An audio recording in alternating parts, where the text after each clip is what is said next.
قرآن پاک میں ایک ایسی آیت ہے جس کے متعلق یہودی کہتے ہیں کہ اگر یہ آیت ہمارے دین میں داخل ہوئی ہوتی یا ہماری کتاب میں اتری ہوتی تو ہم اس کو عید کا دن منا لیتے۔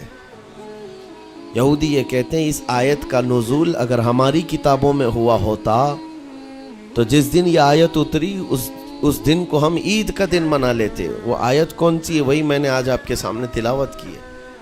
اللہ فرماتا ہے، یہ حجۃ الوداع کے موقع پر حضور صلی اللہ تعالیٰ علیہ وسلم کا آخری حج تھا آپ کی ظاہری زندگی کا۔ اس دن یہ آیت نازل ہوئی تھی اور حضور اکرم صلی اللہ تعالیٰ علیہ وسلم نے اپنا حج مکمل کر کے ارشاد بھی فرمایا تھا کہ آج کے بعد ہو سکتا ہے کہ میں اس جگہ پر تم سے دوبارہ ملاقات نہ کروں۔ اور وہ آخری حج کہا جاتا ہے اور آخری خطبہ بھی حضور کا خطبۃ الوداع جس کو کہتے ہیں مشہور ہے۔ اس وقت یہ آیت اتری تھی۔ آیت کا معنی پہلے سن لیں، ترجمہ۔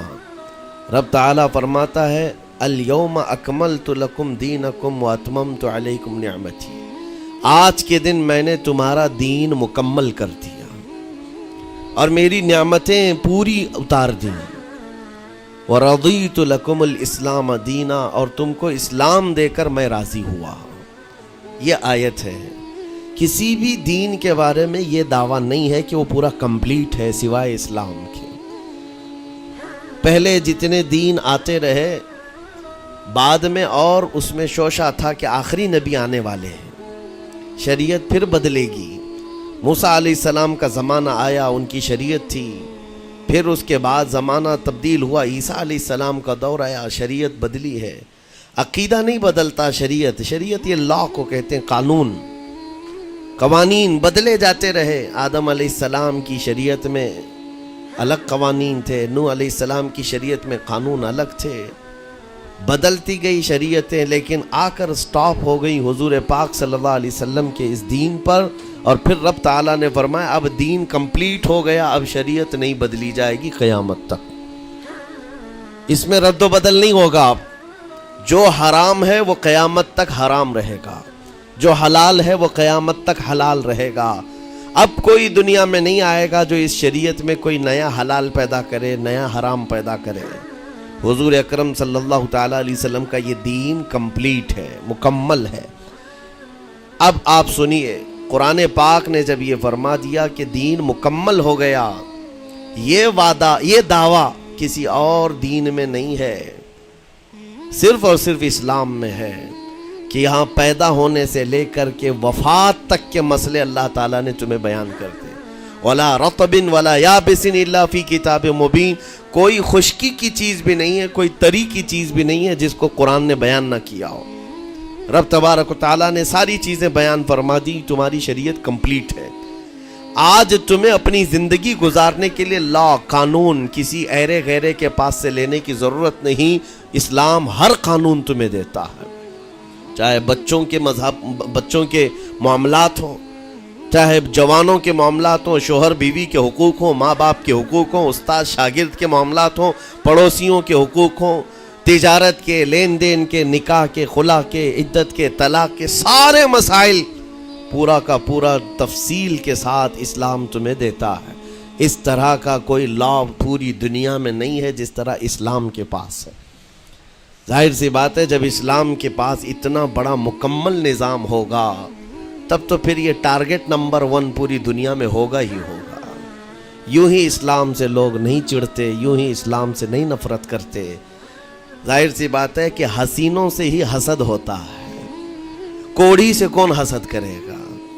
جس کو کوڑ کی بیماری ہو اس سے کوئی حسد نہیں کرتا۔ ایک حسین دوسرے حسین سے بھی نفرت کرتا ہے، حسد کرتا ہے، یا کم صورت والا اچھی صورت والے سے حسد فطری طور پر کرتا ہے۔ اسی لیے محاورہ کہا گیا ہے کہ حسینوں سے حسد ہوتا ہے، تو اسلام میں جو حسن ہے تو جتنے جلنے والے ہیں اتنے زیادہ حسد کرنے والے پیدا ہوتے ہی رہیں گے۔ اب آپ کے لیے یہ فخر کی بات ہے کہ دنیا جسے ٹارگٹ نمبر 1 کہتی ہے، جس سے چڑھتی ہے اور جلتی ہے، الحمدللہ رب تبارک و تعالیٰ نے وہ دین ہمیں عطا فرمایا۔ وہ اس لیے نہیں ہے کہ لوگوں کے چڑھنے کی وجہ سے میں فخر کر رہا ہوں، اس لیے کہ میرے دین کے علاوہ کوئی دین ایسا نہیں جو یہ دعویٰ کر سکے کہ ہم کمپلیٹ لا رکھتے ہیں، صرف اور صرف اسلام کے پاس ہے۔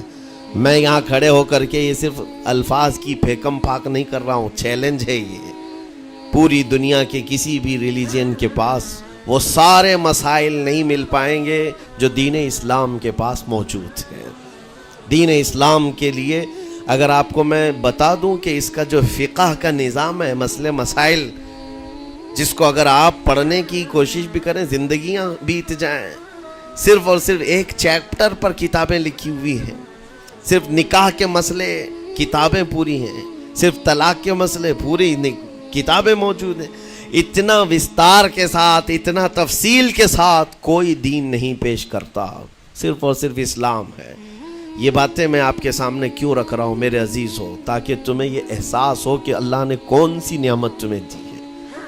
اسی آیت میں رب تعالیٰ فرماتا ہے وَأَتْمَمْتُ عَلَيْكُمْ نِعْمَتِي، میں نے اپنی پوری نعمت تمہیں دے دیا، پوری نعمت تمہیں دے دیا۔ احساس کرو کہ اسلام سے بڑھ کر نعمت کیا ملتی تمہیں، اسلام سے بڑھ کر کے کیا نعمت ہے، جس میں رب تبارک و تعالیٰ نے تمہیں اخلاق و کردار دیے ہیں، تعلیم کے لیے سارے۔ آپ کو ابھی اس زمانے میں پروپیگنڈے کے شکار ہو گئے کہ ہم جاہل قوم سے وابستہ ہیں، ہمارے ہاں جہالت زیادہ ہے، ہمارے ہاں بد کرداری زیادہ ہے۔ یہ عوام کو دیکھ کر کے لوگوں نے پروپیگنڈا بنایا، ورنہ تو ان کی حالت یہ تھی 18ویں صدی تک یورپ والوں کو روڈ بنانے کا طریقہ بھی نہیں معلوم تھا، اسلام نے سکھایا ہے۔ ان کو پارلیمنٹ میں بیٹھنے کا قانون نہیں معلوم تھا، اسلام نے قانون عطا کیے ہیں۔ ان کو عدالت چلانے کے معاملے معلوم نہیں تھے، اسلام نے پوری کتابیں پیش کی ہیں۔ اٹلی اور ڈنمارک جو آج یورپ کی کنٹریز میں شامل ہوتے ہیں، یہاں کے بادشاہوں کے بچے اسلامی علماء کے پاس اندلس میں پڑھنے کے لیے جاتے تھے، عیسائیوں کے، دوسروں کے، انگریزوں کے بچے، اور جب پڑھ کر کے آتے تھے اٹلی اور ڈنمارک میں واپس، تو پورے لوگ ان کو دیکھنے کے لیے بھیڑ لگاتے کہ یہ علماء اسلام سے پڑھ کر کے آ رہے ہیں۔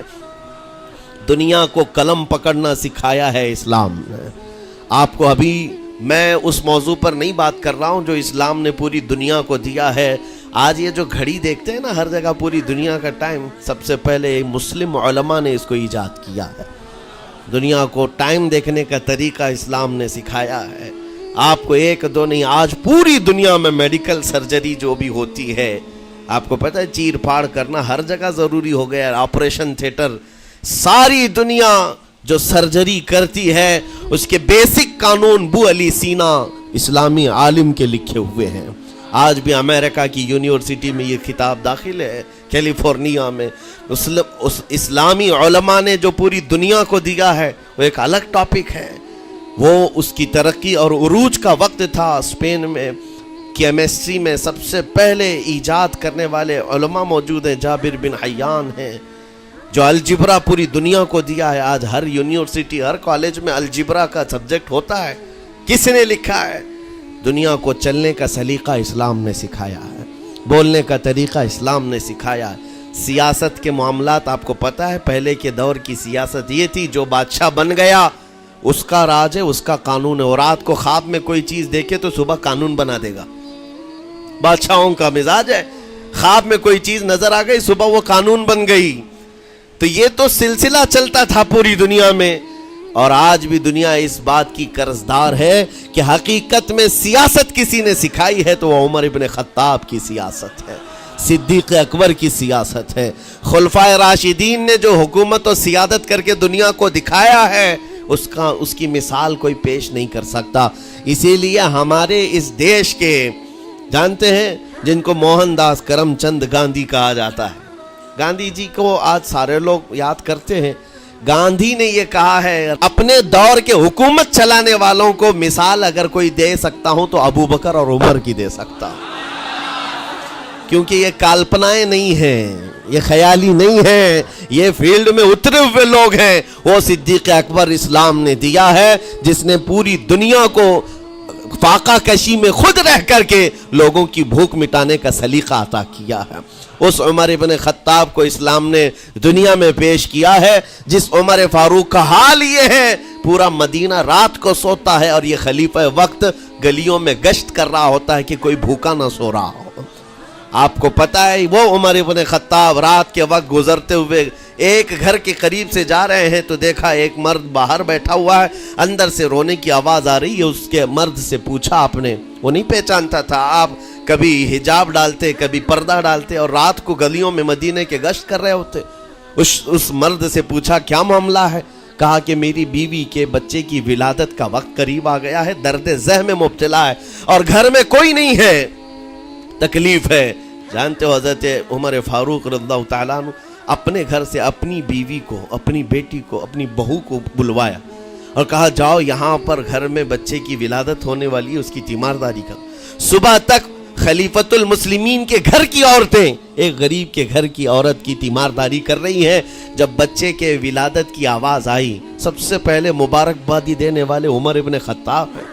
اس سے کہتے بھائی تمہیں مبارک ہو, اللہ نے بیٹا عطا فرمایا. وہ خوش و خرم ہے کہ میرا کوئی رشتہ دار نہیں ہے, اجنبی رات کو آیا ہے اور مجھے مبارکبادی بھی دیا, میرے گھر کے سارے کام کاج بھی اٹھا لیا اور اپنی پیٹھ پر گھر سے بوریا لا کر کے آٹے اور راشن کا اس گھر میں پہنچایا اور کہا خوش و خرم رہو, اللہ نے تمہارے گھر میں برکت دی ہے. صبح اٹھ کر کے وہ لوگوں کو بتا رہا ہے اللہ نے رات کو ایک عجیب فرشتہ بھیجا, میرے گھر میں اکیلی عورت تھی, درد ذہ میں مبتلا تھی, 3 عورتیں بھی آئی اور ایک مرد بھی آیا, رات بھر میرے ساتھ بیٹھا رہا, مجھے کھلایا پلایا بھی, میرے گھر کی تیمارداری بھی کر کے گیا. لوگوں نے کہا جانتے ہو کون تھا وہ؟ عمر ابن خطاب امیر المومنین تھے.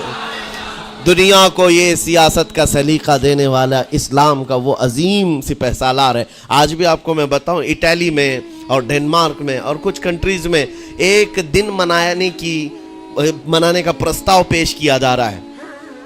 یہ نہیں کہہ رہا ہوں ریچرڈ کا یا ریمونڈ کا, کوئی جو بڑے بڑے ان کے سپہ سالار ہیں ان کا ایک دن منایا جائے گا, جن کو مطلب کوئی بہت بڑا نوبل پرائز ملا ہو. میں یورپین کنٹریز کی بات کر رہا ہوں جہاں وہ اپنے بادشاہوں کے پیدائش کا دن یا ان کے کسی اینیورسری کو منانے کا پرستاؤ نہیں پیش کر رہے, بلکہ یورپ کی یہ 2 کنٹریاں ہیں جو یہ پرستاؤ پیش کر رہی ہیں کہ سال میں ایک دن ایسا منایا جائے جس کا نام صلاح الدین ایوبی ڈے ہونا چاہیے. یہاں میں نہیں کہہ رہے ہیں, دنیا آج بھی اس بات کو تسلیم کرتی ہے صلاح الدین جیسا جرنیل دیکھا نہیں ہے. عزیزان گرامی وقار, یہ چند مثالیں میں آپ کے سامنے رکھا اور اس کے بعد پھر میں تمہیں جھنجھوڑ کر پوچھتا ہوں, اپنے دل پر ہاتھ رکھ کر کے بتاؤ اسلام سے اچھا کوئی راستہ ہے؟ قرآن یہی کہتا ہے وَمَن يَبْتَغِ غَيْرَ الْإِسْلَامِ دِينًا فَلَن يُقْبَلَ مِنْهُ, جو اسلام کے علاوہ دوسرا راستہ لے کر کے آئے گا قیامت کے دن اس کا کوئی قبول نہیں کیا جائے گا, نہیں قبول کیا جائے گا, بلکہ وہ سب سے بڑے گھاٹے میں ہوگا, آخرت کے دن خسارہ اٹھانے والوں میں ہوگا. آج تمہارے پاس وہ عقل سلیم اللہ تعالیٰ نے دیا, جس کو تھوڑی بہت شدھ بدھ ہونا, عقل کا استعمال کرتا ہو, وہ بھی اسلام کے متعلق سوچے گا کہ میرے دین میں اتنی اچھائیاں ہیں, آج تک رب تعالیٰ نے مجھے یہ پیشانی کسی کے سامنے جھکنے نہیں دیا. کہیں جھکاتے ہو؟ ارے کھانا کھاتے, کھانا تو روزانہ ضروری ہے, اور رزق کے معاملے میں تو لوگ ایسے, دنیا کہتی ہے پیٹ پوجا, ہم پیٹ پوجا نہیں کہتے. کھانے کے لیے بعض لوگ کہتے ہیں نا پہلے پیٹ پوجا ہو جائے, پوجا کا لفظ ہی ہم استعمال نہیں کرتے. کھانا برتن میں رکھا ہوا ہے, آپ کے گھر میں کھانا لا کر کے دیا جاتا ہے, تو کیا آپ سر جھکا کر چاٹ کے کھاتے ہیں یا لقمے اٹھا کر ہاتھ سے کھاتے ہیں؟ ہاتھ سے کھاتے ہیں. باقی جانوروں کو دیکھو, بکری کھاتی ہے منہ جھکا کر کھاتی ہے, بیل بھینس وغیرہ سب سر جھکا کر کے کھاتے ہیں, رزق کو چاٹ کے کھاتے ہیں, ان کا سر جھک جاتا ہے. لیکن تمہارے سر کو رب نے اتنا محترم رکھا کہ روز جو تمہیں رزق کی ضرورت ہے اس کے سامنے بھی مت جھکاؤ. سر جھکانا ہے تو رزق کے سامنے نہیں, رزاق کے سامنے جھکایا جائے. تمہاری پیشانی کو محترم رکھا گیا ہے کہ تم جھکو گے تو کس کے سامنے؟ صرف رزاق جو ہمارا پالنہار حقیقی ہے. اور حد تو یہ ہے میرے عزیزو, یہ دنیا کی واحد قوم ہے, یہ واحد مذہب ایسا ہے, یہودی ہوں, عیسائی ہوں, ہندو ہوں, کوئی بھی ریلیجن آپ لے کر کے آئیں, جس کو وہ بہت زیادہ مانتے ہیں یا جس کو گاڈ کہتے ہیں یا جس کو بھگوان کہتے ہیں, ان کی صورت بھی ہوگی, مورت بھی ہوگی, اور سامنے دیکھتے ہیں اور جھکتے ہیں, عبادت کرتے ہیں. لیکن تنہا مسلمان ایسے ہیں, کروڑوں مسجدیں ہوں گی کہیں خدا کی کوئی تصویر دیکھا ہے؟ کہیں مسجدوں میں خدا کا کوئی مورت یا صورت بنائی ہوئی دیکھا ہے؟ نہیں ہے. یہ واحد قوم ہے جو بن دیکھے مولا کی بارگاہ میں سجدے میں جھک جاتی ہے. صرف بات اتنی ہے کہ ان کو یہ کہنا پڑے گا. اگر میں کہوں میرے نام پر آ جاؤ جھک جاؤ، نہیں، کوئی نہیں جھکائے گا. ہاں یہ کہنا پڑے گا امام کو بھی، اللہ اکبر، اللہ سب سے بڑا ہے. پھر کوئی پیچھے کھڑا ہوا یہ نہیں پوچھتا کہ کس نے کہا، کون پکار رہا ہے. پیشانی لے جا کر زمین پر لگا دیتے. کیوں؟ ہماری پیشانی خالص اللہ کے لیے ہے. میرے عزیزوں، یہ وہ پرائیورٹیز ہیں اور یہ اسپیشلٹی ہے آپ کے اس کمیونٹی کی جس کو مجھے آپ کے سامنے رکھنا ہے. اتنی سارے اچھے گلشن کو چھوڑ کر اگر کوئی بربادی کی طرف جائے تو پھر سوائے بدنصیبی کے کیا ہے اس کے پاس؟ جس کو اللہ تبارک و تعالی وعدے کیا ہو کہ تم اپنی جان اور اپنے مال کے بدلے مجھ سے جنت خرید لو، جہاں پر سارے اخلاق و کردار اور دنیا کی سب سے اعلیٰ اخلاق تمہیں سکھانے کے دعوے کیے گئے ہوں، وہ چھوڑ کر کے اگر دنیا کہیں اور جائے تو پھر تمہاری یہ ہرما نصیبی ہے. ایک بات میں آپ کو بتاؤں، سکسیس کس کو کہتے ہیں؟ کامیابی. اور ہر کوئی یہ کہتا ہے کہ مجھے سکسیس کی طرف سفر کرنا ہے. 10ویں پاس نوجوان کو بھی پوچھیں کہ کوئی بھی کورس کر رہا ہے، آگے جا رہا ہے، کیوں جا رہا ہے؟ کچھ سکسیسفل لائف گزارنا ہے، کامیاب زندگی گزارنا ہے. اس کے لیے دروازے کھٹکھٹا رہا ہے. تمہیں پتہ ہے ان مسجدوں کے میناروں سے جو آواز گونجتی ہے اذان کی، اس میں ایک لفظ آتا ہے. سارے لفظ تو آپ کو یاد ہوں گے. اللہ اکبر بھی کہا جاتا ہے، اشہد ان لا الہ الا اللہ بھی، اشہد ان محمد رسول اللہ بھی ہے. اس کے بعد ایک لفظ پکارتا ہے مؤذن، حی علی الصلاۃ. حی علی الصلاۃ کا مطلب ہوتا ہے آؤ نماز کی طرف، آؤ نماز کی طرف. اس کے بعد ایک اور لفظ پکارتا ہے حی علی الفلاح، جس کا معنی معلوم ہے آپ کو؟ مؤذن یہ کہتا ہے آؤ کامیابی کی طرف، آؤ کامیابی کی طرف. ٹوٹل یہ دن میں 10 بار مؤذن پکارتا ہے.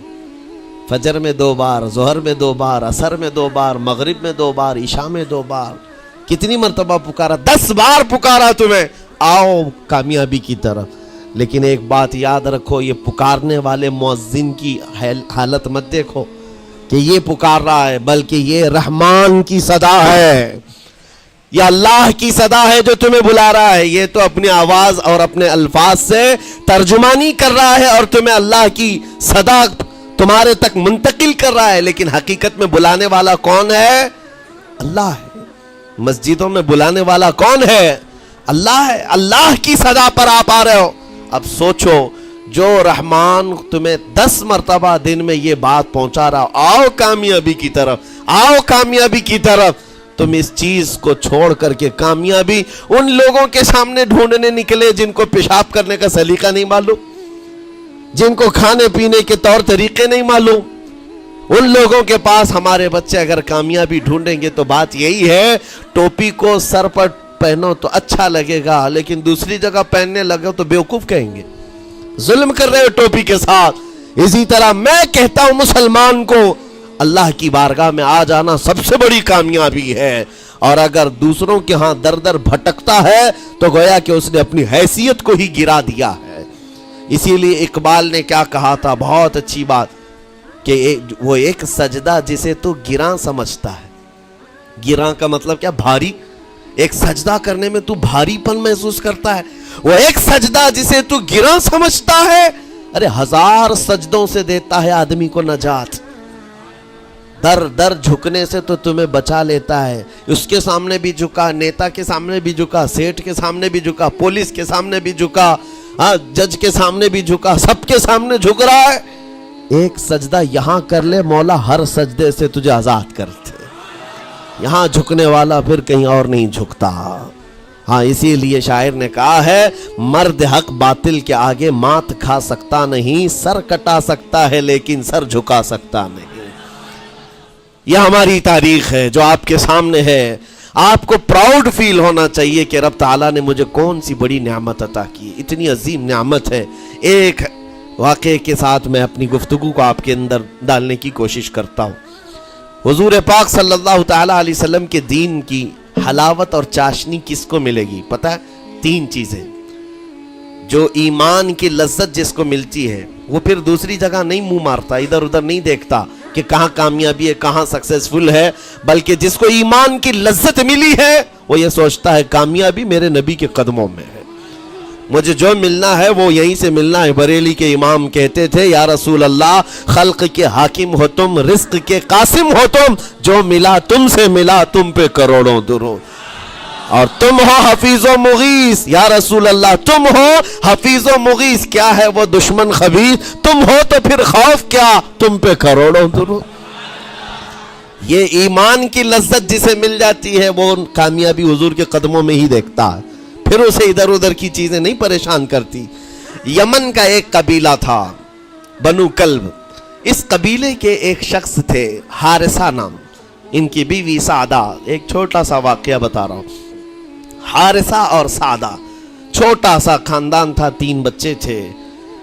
حارثہ کے بیٹوں میں ایک بیٹے کا نام ہے زید, نام یاد رکھیں, بہت امپورٹنٹ نام میں ذکر کر رہا ہوں. ایک ہی نام ایسا ہے جو قرآن میں آیا ہوا ہے, وہ زید. یہ حارثہ کے بیٹے زید ہے, بیوی سعدہ ہے.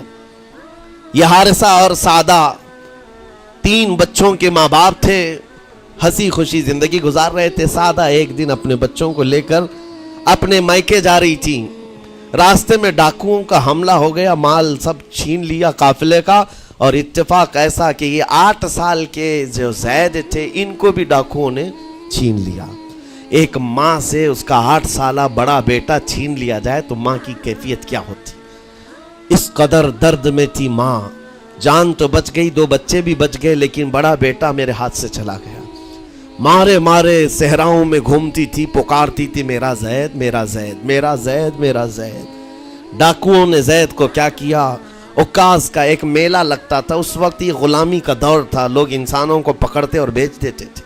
وہاں لا کر کے انہوں نے زید کو بیچ دیا, غلام کی حیثیت سے بیچ دیا. آگے میں بتاتا ہوں.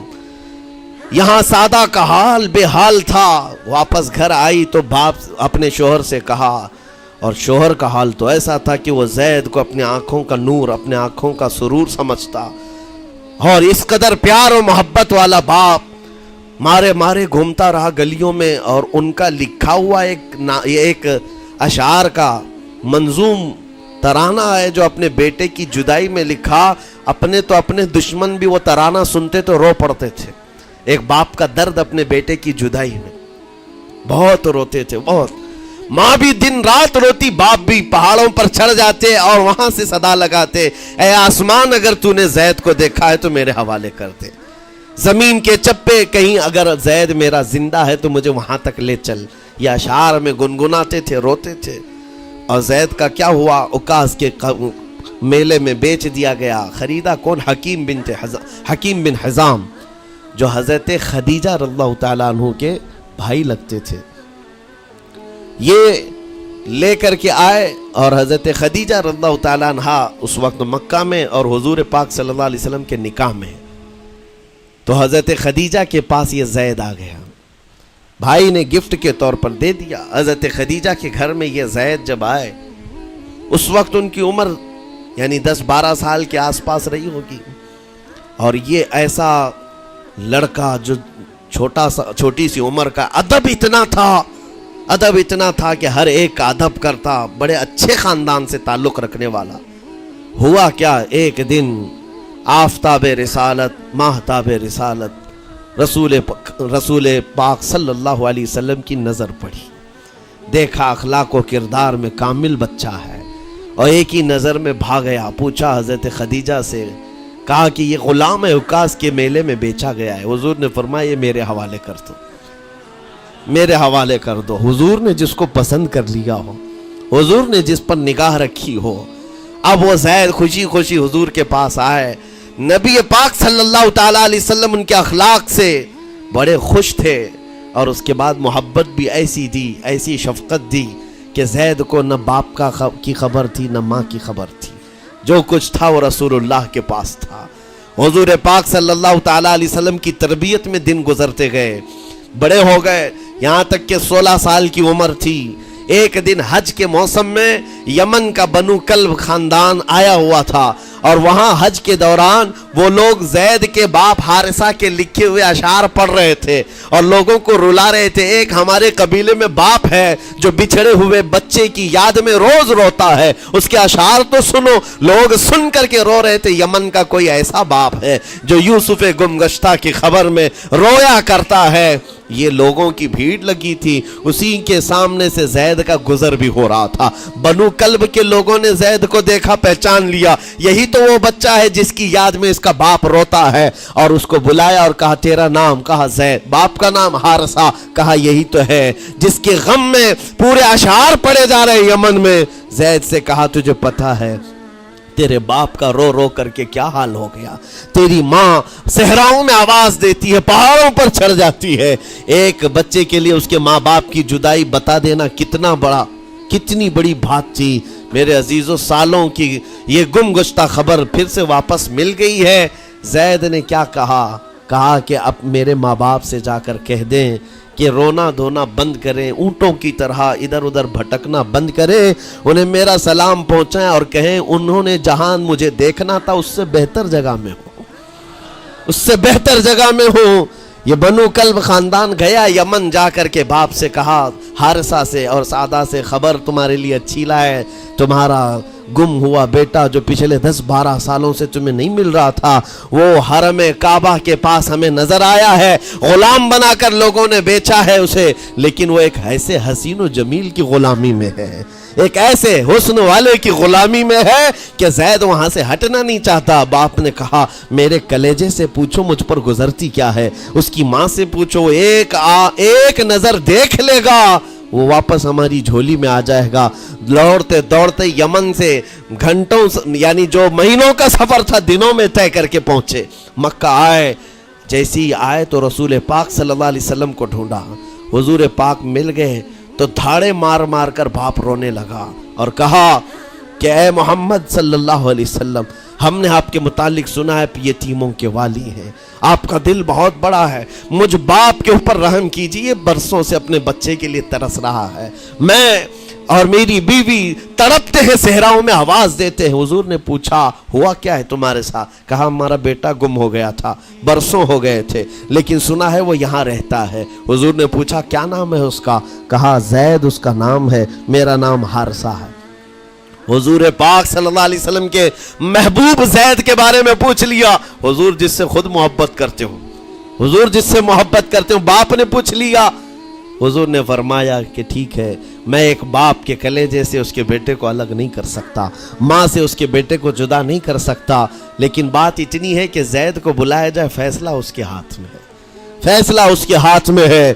میں زید کو بلاتا ہوں. غلام تھے اس وقت, حضرت زید کو بلایا گیا اور اس وقت بھری جوانی والا زید ہے.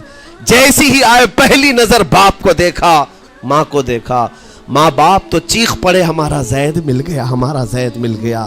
لیکن کمال کی بات میں دیکھتا ہوں ایسی دیوانگی پوری دنیا میں نہیں ہے. زید نے دیکھا اپنے ماں اور باپ کو, لیکن اسی وقت اپنی آنکھیں جھکا لی اور حضور کی طرف کر لیا. کہا نہ, ادھر پہلے حضور پاک صلی اللہ علیہ وسلم کی طرف. حضور نے دیکھا کہ زید ماں باپ کی طرف دیکھ نہیں رہے ہو, جو رو رو کر کے برا حال کر چکے ہو. حضور نے زید سے کہا پہچانتے ہو؟ کہا ہاں حضور یہ میرے باپ ہیں اور یہ میری ماں ہے, یہ میرے چچا ہیں. حضور نے فرمایا پھر ملتے کیوں نہیں ہو؟ کہا سرکار اگر اجازت ہو تو ملوں گا, برسوں کا بچھڑا ہوا جوان ہے, آپ اجازت دو تو میں ملوں گا. نبی پاک صلی اللہ علیہ وسلم نے فرمایا جاؤ تمہیں اجازت ہے. جیسی گئے اس منظر کو جو بیان کیا گیا ہے میرے عزیزوں, ہم پڑھتے ہیں تو آنکھیں بھیگ جاتی ہیں. ماں لپٹ کر کے اپنے بچے کو ہر جگہ چوم رہی ہو, باپ سینے سے لگا کر کے دھاڑے مار کر رو رہا ہو. پہلے تو غش کھا کر گر گیا تھا, پھر افاقہ ہوا. یہ دردناک منظر تھا. اس کے بعد زید بن حارثہ کو کیوں نہ تکلیف ہو, غم کیوں نہ ہو, ماں باپ بچھڑے ہوئے اتنے سالوں کے بعد دیکھنے کو ملے. دل پر کیا بیت رہی ہوگی. میری ماں وہی جو مجھے خشکیوں میں پالا کرتی, تریوں میں پالا کرتی, میرا باپ وہی جو خون پسینے کی کمائی سے مجھے کھلایا تھا, آج آ گیا ہے.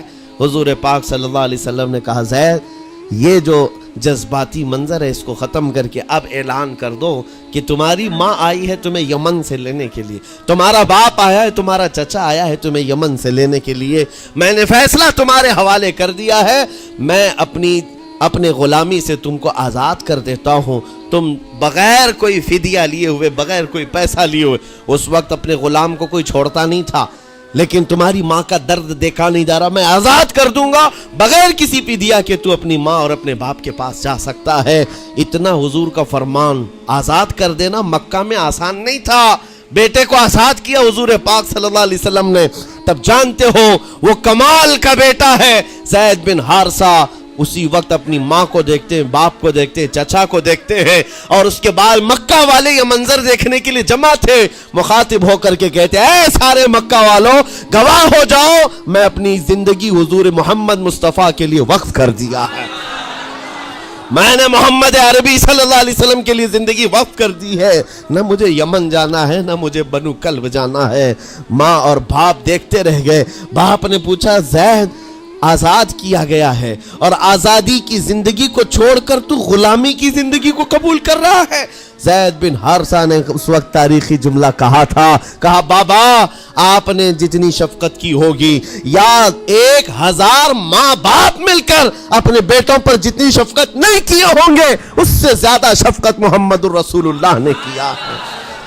میں 1000 آزادیوں پر اس ایک غلامی کو، میں 1000 آزادیوں کو قربان کرتا ہوں اس ایک غلامی پر، میرے لیے زندگی بھر یہ غلامی کافی ہے۔